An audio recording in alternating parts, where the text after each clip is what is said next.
memilih itu adalah menentukan bangsa ini. Sebetulnya. Sebetulnya kan di mindset itu. Saya muter-muter di tingkat bawah itu ketemu petani, ketemu ini. Jawabannya gini, Mas. Aku loh jadi petani, milio sapa sing dadi aku iki lara kerja ya panggah ngono kae. Ini mindset ini yang harus di kita itu ada petugas pemutakhiran daftar pemilih gitu ya, rumah ke rumah mendaftar pemilih. Itu seharusnya yang dimaksimalkan. Untuk apa daftar pemilih ini? Seharusnya memang ini kalau kami itu dimaksimal di situ, karena dia datang rumah ke rumah, sekalian mendata, sekalian sosialisasi. Calon perseorangan itu persyaratannya lebih dulu. Kalau itu misalkan itu sudah layak, dari 44.000 itu sudah layak, itu menjadi lampiran dia mendaftar, Mas. Oh begitu.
Assalamualaikum warahmatullahi wabarakatuh. Salam sejahtera bagi kita semua. Salam, Om Swastiastu, Namo Buddhaya, salam kebajikan.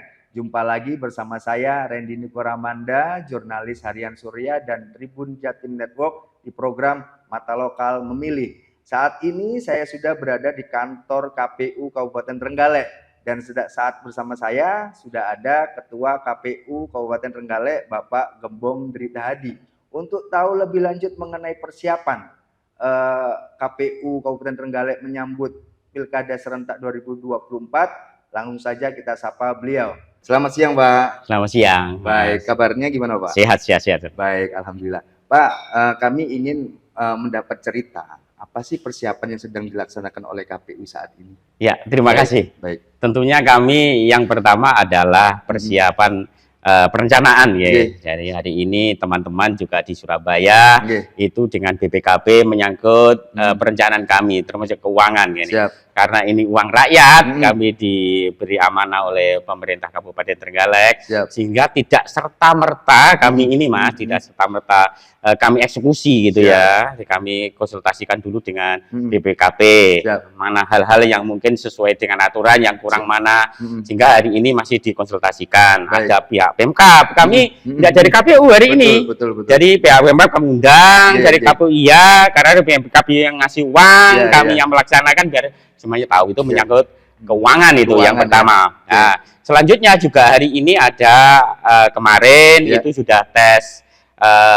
CAT bagi komputer itu untuk PPK, ya sudah selesai. Minggu-minggu ini itu tes wawancara. Gitu ya. Kalau saya sedikit ngobrol tadi dengan Pak Gembong bahwa Bapak punya sedikit pemikiran yang out of the box. Nah, mungkin harapan Bapak itu PPK itu seperti apa sih, Pak? Untuk pelaksanaan pilkada serentak mendatang gitu. Ya, terima kasih. Jadi kami ini, Mas, kemarin sudah ada pemilu juga ada PPK gitu ya. Di PPK kami juga tes wawancara. Di wawancara juga kami tanya loh. Kami tanya. Misalnya ada honorer gitu ya. Kami tanya, gimana ini kan ada 10 waktu. Bisa pagi, bisa sore, bisa malam. Saya tanya. Siap. Setelah itu juga sebelum ini sebelum bekerja kan dilantik dulu. Iya juga ada sumpah janji gitu ya. Ternyata kami ini sering ngelutus kan orang Jawa ngelutus keliling tanpa diketahui gitu ya. Terus dilihat di bawah kami sering ke kecamatan gitu PPK, kalau ke desa itu PPS. Itu sering ini kami temui tempatnya apa sekretariatnya apa kantornya tutup kan begitu gitu ya. Iya. Nah, kami telepon kadang-kadang ya tidak jawab kan gitu ya. Tidak apa-apa, itu dinamika kan gitu. Ya ini kami ngomong apa adanya kan ya. Karena kami ini biasanya turun ke BKPPS tidak memberitahu Mas. Kami kami juga tidak menggunakan SPD gitu ya. Kalau bahwa kami ini punya kewajiban seperti itu. Saya ingin ini mengetahui di bawah itu seperti apa. Apa sesuai dengan laporannya apa enggak? Ya banyak itu gitu. Kebanyakan seperti itu Mas. Tidak semuanya tapi kebanyakan ya. Begitu. Baik. Pak Gembong, sedikit berkaca di pelaksanaan Pilpres dan Pileg lalu. Mungkin ada catatan-catatan KPU apa sih yang menjadi prioritas supaya tidak terjadi atau malah digenjot di Pilkada serentak 2024 mendatang? Ya, satu yang pertama adalah tentunya di sosialisasi. Siap. Sosialisasi itu ternyata setelah kami misalnya mengundang tokoh atau dengan komunitas, ini bukan tidak berhasil Mas, kurang maksimal, ini bahasa kami, kurang maksimal. Sehingga kami hari ini juga ini berpikir gimana caranya pemilih, terutama pemilih ini kan basisnya di daftar pemilih tetap.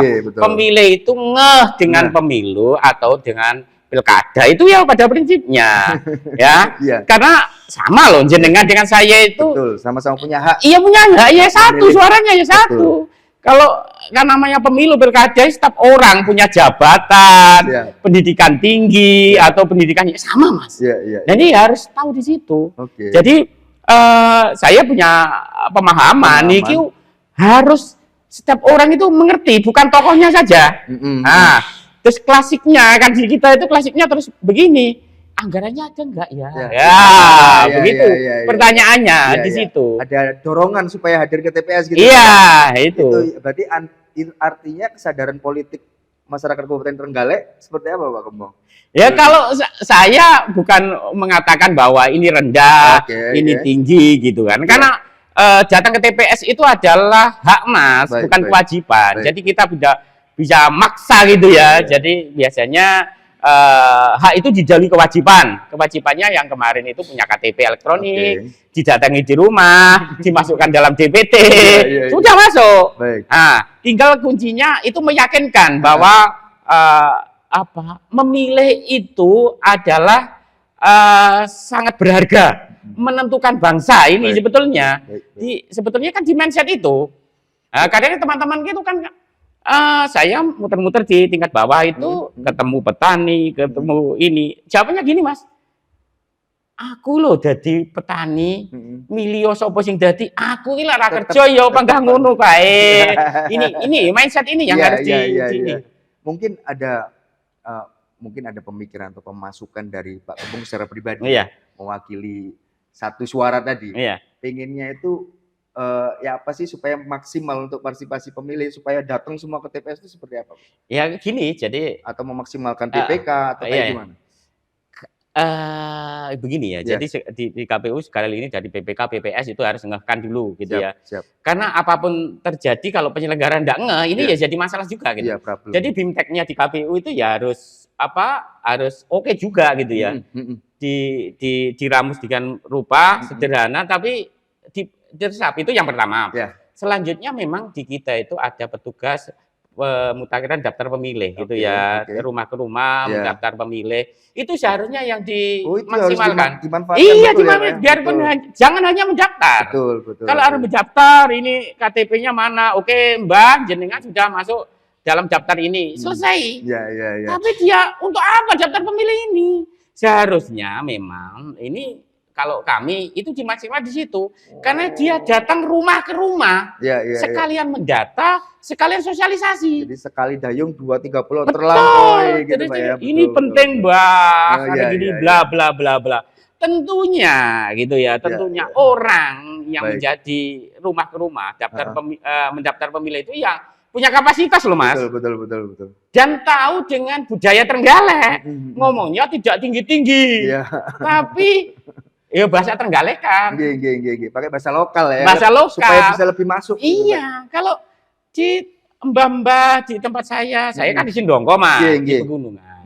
Itu kalau ngomongnya bahasanya terlalu tinggi, dia enggak mudeng gitu ya. Bahasa yang mudah dicerna. Melokal lah ya, melokal, membumi. Baik. Pak Gempong, kalau kita ngomong bakal calon, itu kan tidak hanya ngomong partai, bisa juga calon perseorangan. Betul. Nah, mungkin peluang mereka ini kalau di KPU bisa dijelaskan berapa sih suara yang harus mereka kumpulkan atau teknisnya bagaimana gitu. Iya. Jadi calon perseorangan itu memang mendaftarnya lebih dulu, Mas. Siap. Karena tidak ada rekom partai. Betul. Dia ada dukungan gitu ya. Jadi memang ada dukungan lah di kita itu sekitar 44.000 pernyataan dari warga yang mendukung itu. Baik. Nah, dan nanti kita verifikasi. Ya. Memang secara ini ya kalau dikatakan berat itu tinggal orang itu kan beda-beda beratnya orang ini itu yang harus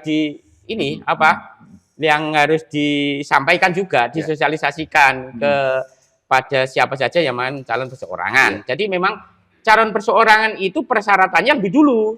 Kalau itu misalkan itu sudah layak dari 44.000 itu sudah layak, itu menjadi lampiran dia mendaftar, Mas. Oh, begitu. Sama dengan kalau rekomnya Pak, kalau yang pakai partai kan dari partai kan. Nah, itu. Baik.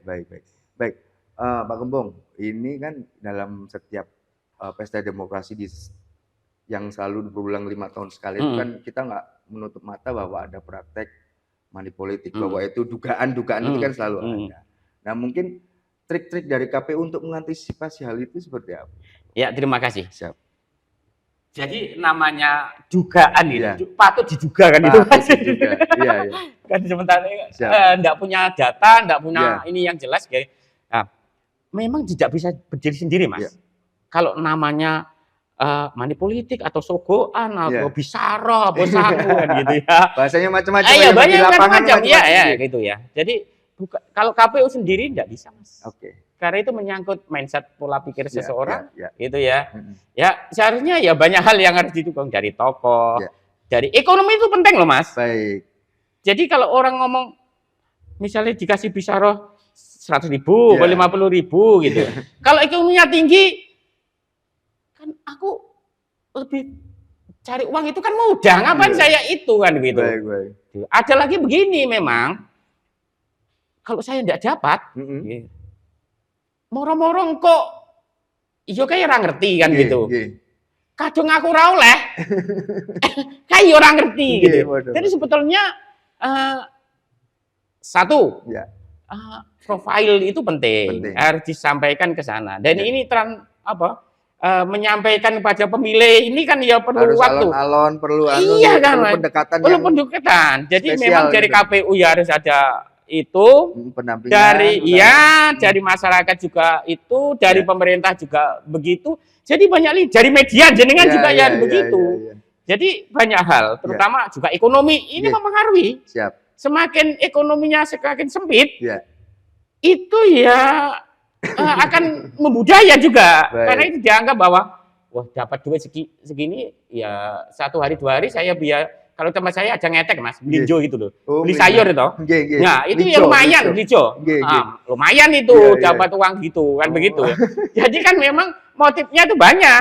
Sehingga dari KPU kalau bagi kami kalau ingin seperti itu proses yang panjang. Jadi untuk memutus itu tidak pada saat ini, Mas. Bukan saat pemilihan. Biar pemilu, KPU harus kalau bisa program sebelum pemilihan jauh-jauh itu KPU harus meluncurkan program. Pendidikan pemilih misalnya.